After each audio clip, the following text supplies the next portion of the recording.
Hello दोस्तों, आप लोगों का स्वागत है आशीष एमबीबीएस यूट्यूब चैनल में। और आज हम लोग बात करने वाले हैं नोट्स मेकिंग स्ट्रेटजी के ऊपर। तो देखो यार, नोट्स ऐसी चीज़ होती है जो कि हर कोई बनाता है, हर कोई बच्चा बनाता है, कोई अच्छे बनाता है, कोई खराब बनाता है। वो चीज़ होती है नोट्स क्या होता है, कोई भी टॉपिक है, उस टॉपिक का कंसाइज्ड फॉर्म जो सर पढ़ाएंगे, सर का जो भी एक्सपीरियंस है उससे जो सर लिखवाएंगे कि भाई ये ऐसे फ्लो चार्ट के माध्यम से या टेबल के फॉर्मेट में आपको जो भी लिखवाएंगे वो आप नोटबुक में उतारेंगे। वो बहुत ही जरूरी होता है आपके रिवीजन के टाइम पे। जब अभी आप नीट में जब लास्ट टाइम पे रिवीजन करोगे तो नोट्स पे रिवीजन करोगे बार बार, तो वो बहुत काम की चीज़ होती है। आज की वीडियो में आपको ऐसी टिप्स बताने वाला हूँ, ऐसी प्रो टिप्स बताने वाला हूँ जिससे कि आपके नोट्स मेकिंग की जो कैपेसिटी है वो मैक्स लेवल पे पहुंच जाएगी और आपको नोट्स बनाने में और उनको रिवाइज करने में काफ़ी आसानी होगी। तो चलो वीडियो को स्टार्ट करते हैं। बाय द वे, मैं आशीष यादव हूँ। मेरे नीट में 12th के साथ स्कोर था 685 और जेईई मेंस की परसेंटाइल थी 99। तो चलो वीडियो को स्टार्ट करते हैं।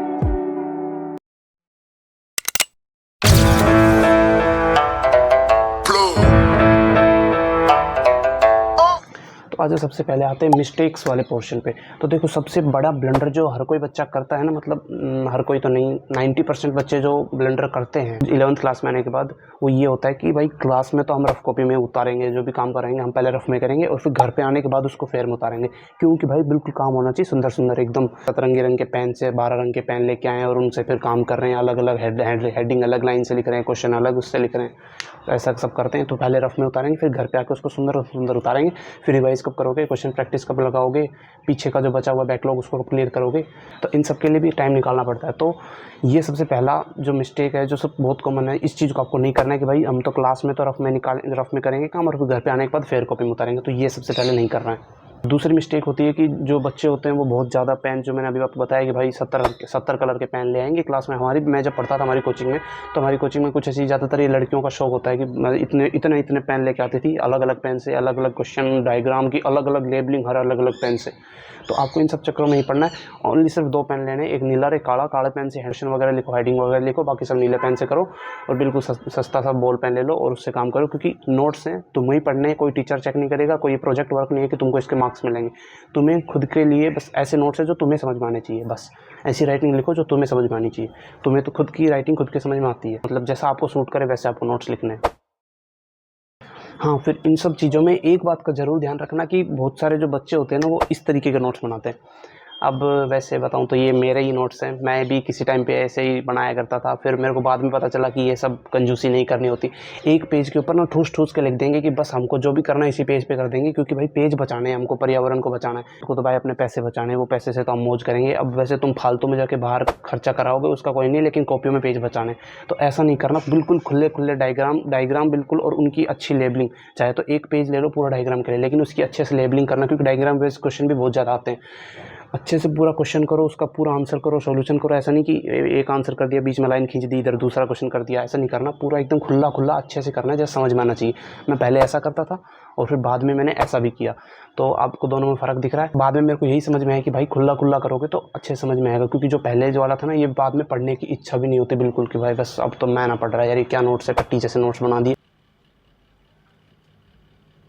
सर ये तो टट्टी है।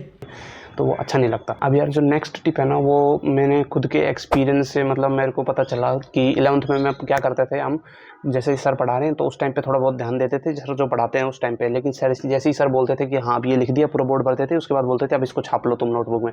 तो उस टाइम पे हम क्या करते थे, 4-5 जनों का हमारा ग्रुप था, हम आपस में बैठते थे, मतलब लास्ट बेंच पे बैठते थे, और फिर उसके बाद नोट्स में सर बस बोर्ड में से छाप रहे हैं और बाकी आराम से बात कर रहे हैं, भाई दिन में ये हुआ, कल मेरे साथ ये हुआ, खाने में ये खाया, बाहर आज यहाँ चलेंगे, वहाँ ये करेंगे।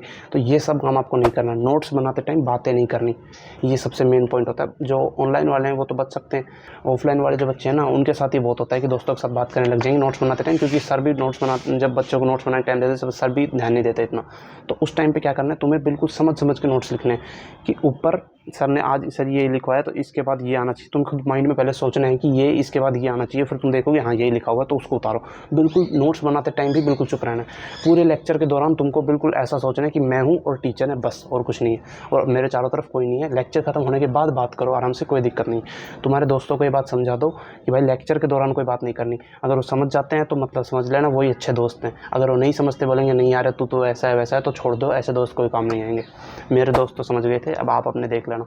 बात करते हैं आपकी सबसे बड़ी मिस्टेक के ऊपर, बहुत सारे बच्चे ये करते हैं, 99% बच्चे ये काम करते हैं कि दूसरों के नोट्स लेंगे, भाई यार तेरे नोट्स बहुत सुंदर है, तेरे नोट्स से जेरोक्स करा लेता हूँ। ये कभी भी नहीं करना, क्योंकि जो दूसरे के नोट्स हैं ना वो उसी को ही समझ में आएंगे, तो उसमें जो भी लिखा हुआ आपको समझ नहीं आएगा। भले ही राइटिंग अच्छी हो लेकिन वो आपको याद नहीं रहेगा। जब तक आप किसी चीज़ को लिखते नहीं हो ना तब तक वो आपके ब्रेन में छपता नहीं है।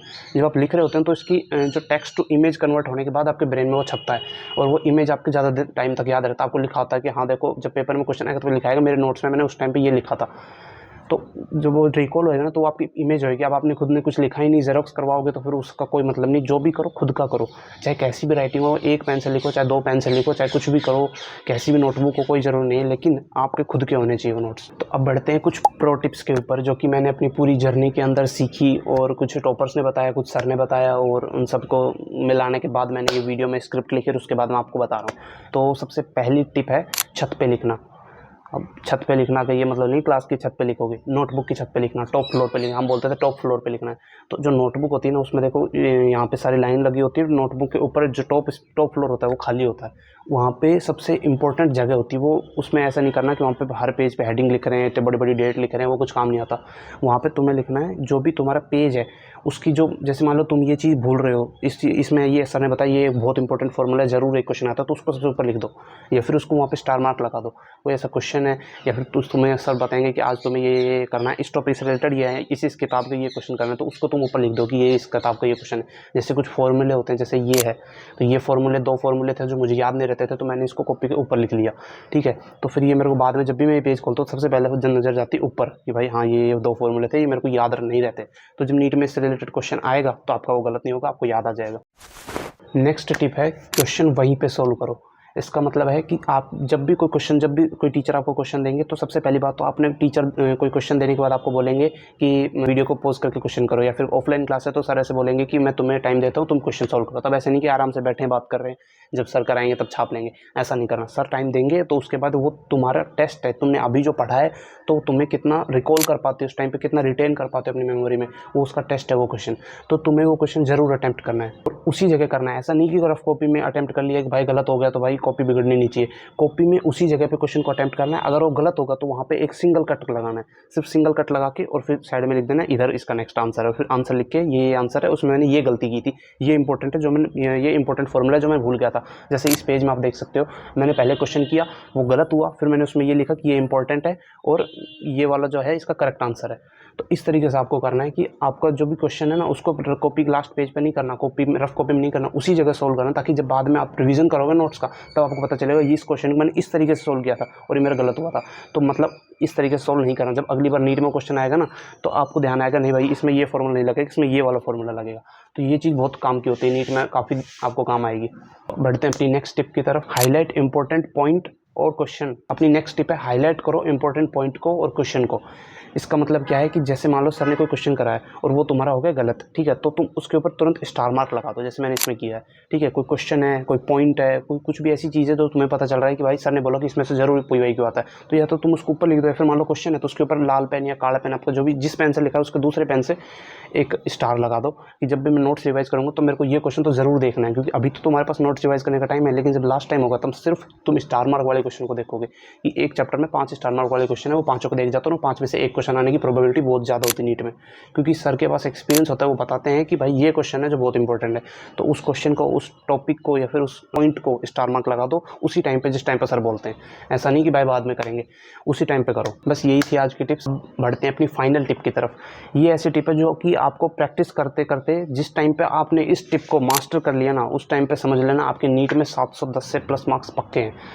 लेकिन ये शुरुआत में आपको बोलने में बहुत ही इम्पॉसिबल सी लगेगी, लेकिन भाई ये मेरी क्लास का एक लड़का था, उसमें मैं देखी थी मैंने ये बात। वो लड़का मतलब क्या करता था कि सर पढ़ा रहे हैं, पढ़ाते टाइम बिल्कुल चुप, और सर पे जो पढ़ा रहे हैं वो बिल्कुल ध्यान से सुनता था कि सर क्या पढ़ा रहे हैं, और जो पढ़ाते थे उसको दिमाग में छाप लेता था, और उसके बाद वो नोट्स में बिना देखे, ऊपर बिना देखे नोट्स में पूरा का पूरा छाप देता था बोर्ड कि सर ने पहले ये कराया, फिर ये कराया, ये कराया, फिर उसके बाद ये क्वेश्चन कराया, उसका ये आंसर था। तो बिना देखे पूरा का पूरा पेज फर्स्ट टाइम में कर देता था। फिर मैंने उससे पूछा कि ये सब कैसे करता है, तो बोले शुरुआत शुरुआत में से ही उसने ऐसी प्रैक्टिस स्टार्ट कर दी थी कि सर ने जो बोला बस उसको बिल्कुल ध्यान से सुनो कि भाई बोर्ड पे सर ने ऐसे ऐसे ऐसे ये लिखवाया। उसके बाद तुम खुद बिना देखे लिखने की प्रैक्टिस करो। 1 दिन 2 दिन 3 दिन 1 महीना 2 महीने के बाद तुम बिल्कुल परफेक्ट हो जाओगे। और यही चीज़ है जो आपको नीट में काम आएगी, रिकॉल करने की पावर, कि सर ने जो पढ़ाया उसको मैं तुरंत रिकॉल कर सकता हूँ कि नहीं कर सकता। क्योंकि नीट में जब क्वेश्चन आएगा ना, वो पहले चैप्टर से आएगा, फिर दूसरा आएगा 20वें चैप्टर से, तीसरा आएगा लास्ट चैप्टर से, तो तुम्हें ये फिर रिकॉल होना चाहिए। भाई पहले चैप्टर का ये पार्ट है, तुरंत रिकॉल होना चाहिए। फिर अगला क्वेश्चन है, इसका ये पार्ट है, उस तुरंत रिकॉल होना चाहिए। ये रिकॉलिंग पावर होती है ना, ये तुम्हारे बहुत काम आती है नीट के कॉम्पिटिटिव एग्जाम में या फिर जेई के कॉम्पिटिटिव एग्जाम में। तो ये मेरी जो फाइनल टिप है ना, अगर तुमने इसमें मास्टर कर ली तो तुम्हारी रिकॉलिंग पावर बहुत बढ़ जाएगी और एक तुम्हारे लिए काफ़ी हेल्पफुल होगी। तो बस आज की वीडियो में मेरी तरफ से यही आप लोगों को टिप्स थी। और बस वीडियो पसंद आई तो वीडियो को जरूर लाइक कीजिएगा, चैनल को सब्सक्राइब कीजिएगा। मिलते हैं नेक्स्ट वीडियो में, बाय।